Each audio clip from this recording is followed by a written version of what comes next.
अब जरा ध्रुव जी की तपस्या देखना। ध्रुव जी कैसे धीरे धीरे धीरे धीरे तपस्या कर रहे हैं, इकट्ठी नहीं कि ली माला और बैठ गए ना। ध्रुव जी ने शिक्षा दी हमें, तपस्या सीखना है तो ध्रुव जी का चरित्र सुनो। क्या ध्रुव जी जैसे ही यमुना किनारे पहुंचे, तत्तात गच्छ भद्रम ते यमुना यास्तटम शुचि पुण्यम मधुवनम यत्र सानिध्यम नित्यदा हरे। और जैसे ही पहुंचे तो त्रात्रांते कपित्थ वदरासन।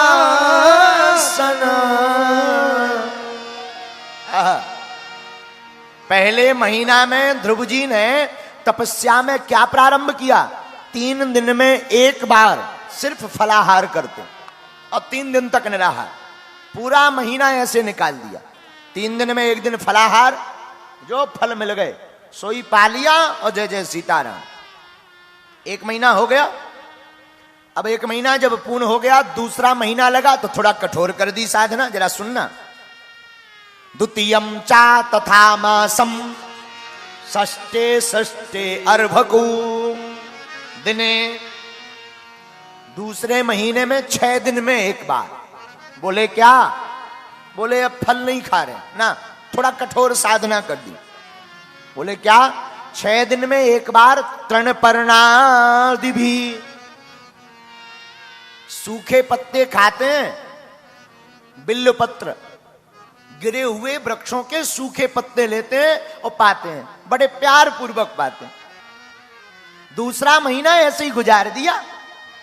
ना ना ना, कोई चिंता नहीं, लेकिन इकट्ठी साधना नहीं, थोड़ा रुक रुक कर। 2 महीने बीत गए, अब तीसरा महीना लगा तो थोड़ा और कठोर हो गए। तीसरे महीने में क्या किया? 9 में अहनी। जैसे ही तीसरा माह लगा तो नियम और कठोर कर दिया। बोले क्या? अब 9 दिन में एक बार केवल यमुना जी का जल पीते और 9 दिन तक निराहार। एक बार लिया, यमुना जी का जल पिया, हे ठाकुर हे गोविंद, और बस भगवान को प्रणाम किया और प्रणाम करके फिर साधना में, फिर अपनी माला लेकर के तपस्या।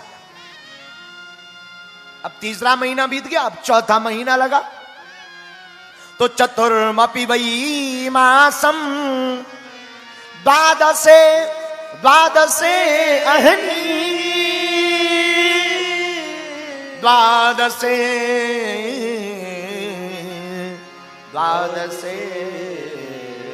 अहनी। अब चौथे महीने में ध्रुव जी 12 दिन में एक बार। बोले जल भी नहीं। बोले क्या? सिर्फ वायु, वायु यानी हवा।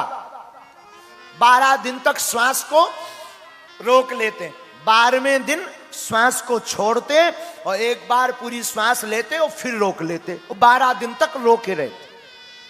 इतना कठोर कर लिया। 4 महीने गुजर गए। 5वें महीने में थोड़ा और कठोर किया। बोले क्या? 5वें महीने में ध्रुव जी जो 12 दिन में एक बार श्वास ले रहे थे ना, वो भी बंद कर दी। 5वें महीने में एक बार श्वास ली और रोक करके खड़े हो गए, दोबारा ली नहीं। और ऐसे 6 महीने में भगवान को प्रकट कर लिया ध्रुव जी ने। 6 माह में। आप लोग कहते महाराज भगवान कितने दिन में मिलते? तुम जितने दिन में पूजा कर पाओ उतने दिन में मिलते। भगवान अनलिमिटेड टाइम है। कहो तो एक पल में प्रकट हो जाए, कहो तो लाखों साल लगवे तब भी प्रकट ना हो। भगवान का कोई टाइम नहीं है कि तुम्हें 100 साल तपस्या करनी है। भाव का टाइम है। जितना प्रबल भाव उतनी जल्दी परमात्मा। जितना कमजोर श्रद्धा, जितनी कमजोर श्रद्धा, जितना कमजोर आपका भाव, उतनी लॉन्ग टाइम बाद आपको भगवान लंबे समय बाद मिलेंगे। 5वें महीने में ध्रुव जी ने श्वास रोक ली। कोई श्वास नहीं ले रहे, और श्वास रोकी तो पूरे संसार में ऑक्सीजन की सिलेंडर की जरूरत पड़ने लगी। ऊपर जितने देवता थे सबका दिमाग खराब कि ये जैसे अभी कोरोना में अपने यहां ऑक्सीजन की कमी पड़ी ना, वैसे ही देवताओं के यहां भी ऑक्सीजन की कमी। सब भागे भागे ब्रह्मा जी के पास गए, बोले सरकार ये ऑक्सीजन क्यों घट गई। ब्रह्मा जी बोले भगवान के पास चलो। भगवान के पास गए, सरकार क्या हुआ, ये ऑक्सीजन क्यों घट गई, हम लोगों को तो सिलेंडर की नौबत आ गई। ऐसा तो नहीं कहा, पर ये कहा महाराज प्राण निकल रहे, क्या कारण है। भगवान मुस्कुराकर बोले, अरे भैया देवताओं, हमारा एक प्यारा सा भक्त श्वास रोक के रह गया है। देवता बोले सरकार अगर कुछ पुण्य कम हो तो हमारे अकाउंट में से काट लो, लेकिन उन महापुरुष को दर्शन जल्दी दे दो। भगवान बोले क्यों। बोले अगर 1-2 महीना वो ऐसे ही टिका रहेगा तो 2-4 देवताओं की 13वीं करवा के मानेगा। हाँ, इसलिए एक काम करो, आप उनको जल्दी दर्शन दो। भगवान बोले अभी समय नहीं हुआ। देवता बोले हमारा ले लो समय, लेकिन उन भाई साहब को मत सताओ। भगवान बोले जब आप लोग कह रहे हो तो हमें जाना तो पड़ेगा। देवता बोले जाना नहीं, जाओ, स्तुति करें, प्रार्थना करें, निवेदन करें, अर्चन करें, वंदन करें, लेकिन कृपा करो जल्दी जाओ। भगवान बोले ऐसा हो क्या क्या। अरे बोले हो क्या क्या, यहां ऑक्सीजन बिल्कुल डाउन आ रही, 35 पे जा रही, पल्स रेट घट रहा है।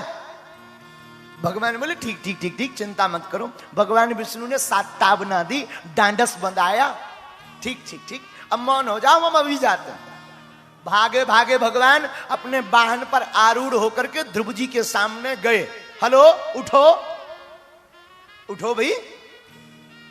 लेकिन वो कहां उठने वाले, वो तो अंतर मन में, अंतर्मुखी, अंतर भाव में अंदर ही अंदर भगवान के उस रूप रस सुधा का आस्वादन कर रहे थे, चख रहे थे।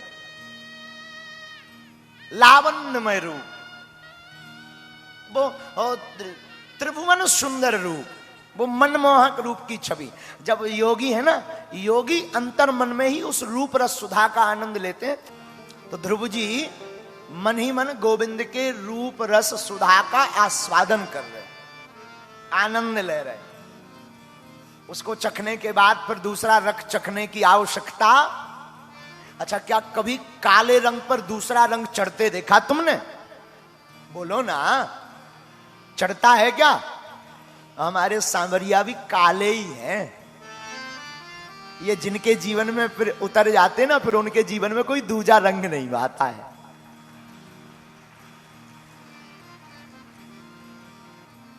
कोई दूजा रंग नहीं चढ़ता। तो भगवान देवताओं के कहने पर गए, उठो, ध्यायान भगवतो रूपम नात्राक्षीति किंचना परम किंचना परम। उठे नहीं। भगवान समझ गए ये भीतर ही भीतर हमारे रूप का आनंद ले रहे हैं, इसलिए आंखें नहीं खोल रहे। भगवान प्रत्यक्ष सामने खड़े पर ये आंखें नहीं खोल रहे। बताओ कौन ऐसा बाबरा भक्त होगा कि पक्के ठाकुर जी सामने खड़े हो और वो आंखें बंद किए हो? कुछ ना कुछ तो भीतर है। और सच बोले, भगवान मंदिर में नहीं है, वृंदावन में नहीं है, अयोध्या में नहीं है, भगवान बागेश्वर में नहीं है, भगवान तो हमारे मन मंदिर में है। हृदय के पट खोल तो ही पिया मिलेंगे, अपने घूंघट के पट खोल तो है पिया मिलेंगे। अपने मन के पट को खोलो, परमात्मा मिलेंगे। हम लोग मंदिर में भगवान को ढूंढते, खोजते, देखते। अरे अरे वहां चले जाओ, वहां भगवान मिलेंगे। बोले कहां? बोले हरिद्वार। भगवान हरिद्वार तो जाने का अर्थ है अपनी भक्ति को सुदृढ़ करना और ताकतवर बनाना। पर हरि का द्वार तो हमारा मन मंदिर ही है। भगवान ने देखा ये आंखें नहीं खोल रहे, तो भगवान ने जो अंदर रूप था ना, रूप रस सुधा, उसको खींचा। और जैसे ही ठाकुर ने खींचा हमारे प्रभु ने, तो ध्रुव जी ने आंखें खोली। आंखें खोली तो क्या देखते हैं? जो अंदर सरकार का रूप रस सुधा था ना, वो सामने प्रत्यक्ष खड़ा हुआ है। माँ ने ये तो कहा था साधना करना, पर ये नहीं कहा था कि भगवान मिलेंगे तो क्या करना। गुरुजी ने भी कहा था मंत्र जपना, पर भगवान मिल जाएंगे फिर क्या करना। अब चौंक गए, क्या करें, भगवान तो सबकी जानने वाले हैं। तो भगवान ने अपना शंख लिया और ध्रुव जी के कपोलों में, कपोल मतलब गाल, गालों में लगा दिया। मूकम करोति वाचालम पंगुलंघयते गिरिम इति कृपातम हम वंदे परमानंदे माधवम। भगवान मूक व्यक्ति को बाचाल बना देते। बाचाल मतलब बोलने वाला, बाचाल का मतलब बकबक करने वाला नहीं होता। एक संत बहुत अच्छी व्याख्या कर रहे थे बाचाल की। महाराज एक संत कहते थे बाचा अलंकरोति इति बाचालम, जिसकी वाणी में अलंकार आ जाए, सुंदरता आ जाए, इसी को बाचाल कहते हैं। तो भगवान मूक को बाचाल। ध्रुव जी को पर कृपा की, ध्रुव जी ने दिव्य स्तुति की, भगवान ने कहा मांगो।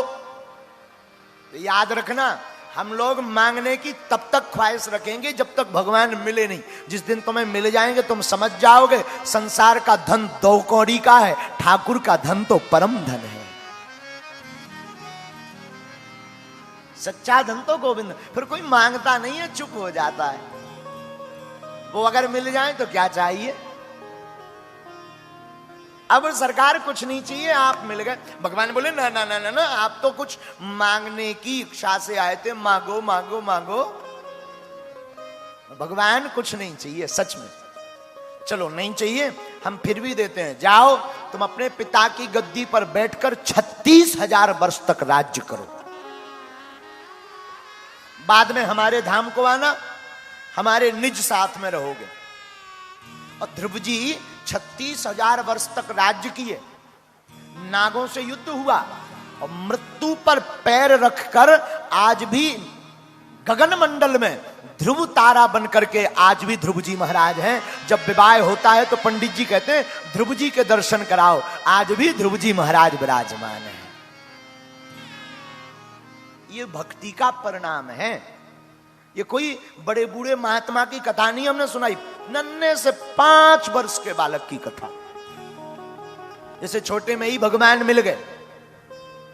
और तुम भी अगर ठाकुर को पाना चाहते हो तो बुढ़ापे का इंतजार मत करो, कथाएं सुनना शुरू कर दो, माला जपना शुरू कर दो। बार बार करते करते अभ्यास की जड़मती हो सुजान, रसरी आवत जायते सिल पर महाराज बार बार कथाएं क्यों सुने? क्योंकि तुम्हारे मन में इतना मैल है, जब पुराना दाग हो जाता है ना तो एक बार की धुलाई से नहीं मिटता, बार बार धुलाई करनी पड़ती। बार बार माताएं जब ब्रश रगड़ती, बार बार डिटर्जेंट डालती, तब वो दाग मिटता है। उसी प्रकार मन में भी वासना का, काम का, क्रोध का, ईर्षा का, मत्सर का, द्वेष का, दंभ का, झूठ का, पाखंड का, अन्याय का, अशौच का, असत्य का दाग लग गया है। ये भी एक बार में मिटने वाला नहीं, बार बार कथा सुनोगे तभी ये मिटेगा।